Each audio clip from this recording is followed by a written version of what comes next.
Mesdames, Messieurs, bonjour et bienvenue sur notre chaîne YouTube. L'information vous place au sommet du monde. Alors, si vous êtes nouveau, abonnez-vous et cliquez aussi sur la cloche de notification pour ne plus rien manquer. On commence. La CEDEAO et les autorités maliennes sont loin de trouver un terrain d'entente pour le retour de la stabilité au Mali. Dans un communiqué ce lundi, on apprend l'expulsion du représentant de la CEDEAO dans ce pays. Les autorités maliennes déclarent persona non grata, le représentant spécial de la CEDEAO au Mali.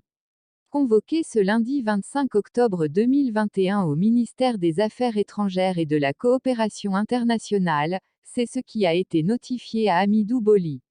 Dans le communiqué des autorités maliennes, il est reproché à Hamidou Boli d'avoir des agissements incompatibles à son statut. Pourtant, le dimanche 17 octobre dernier, le président Nana Akufo-Addo était en visite au Mali pour s'enquérir de l'avancement du processus de sortie de crise. Joignant l'acte à la parole, le gouvernement malien donne 3,03 jours aux diplomates pour quitter le territoire malien. Si Bamako en est arrivé à cette mesure extrême, les autorités maliennes rappellent que le diplomate a déjà fait l'objet de plusieurs mises en garde. Cette nouvelle situation est révélatrice des positions divergentes qui opposent la CEDEAO présidée par le Ghanéen Nana Akufo et la transition d'Assimi Goïta, à la tête de ce pays. D'un côté, la CEDEAO intime l'ordre à Bamako d'organiser les élections présidentielles et législatives dès le mois de février 2022. Pour la transition au pouvoir, les élections n'interviendront qu'après la tenue des assises nationales prévues pour fin décembre 2021. Ce sont ces assises qui décideront des dates des futures élections. Une importante délégation du Conseil de sécurité de l'ONU a séjourné les 23 et 24 octobre dernier à Bamako.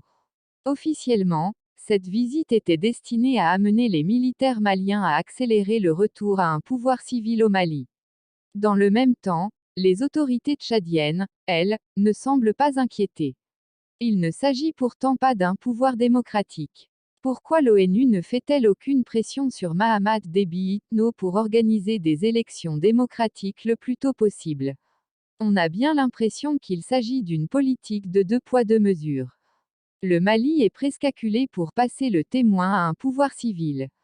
Curieusement, ces pressions interviennent au moment où les autorités de Bamako sont en froid avec la France. Le pouvoir de Bamako envisage sérieusement de renforcer sa coopération avec la Russie. Est-ce ce qui justifie cette visite de haute importance de l'ONU? On pourrait bien le penser au vu du calme qui règne du côté de N'Djamena. Le fils du maréchal Idriss Déby Itno a pris le pouvoir après le décès de son père dans des circonstances encore non élucidées. Il gère le pays avec un comité militaire de transition. Lui aussi, fait face à des attaques djihadistes dans son pays. Mais à la différence du Malien Assimi Goïta, Mahamat Déby Itno n'envisage aucun rapprochement avec Moscou.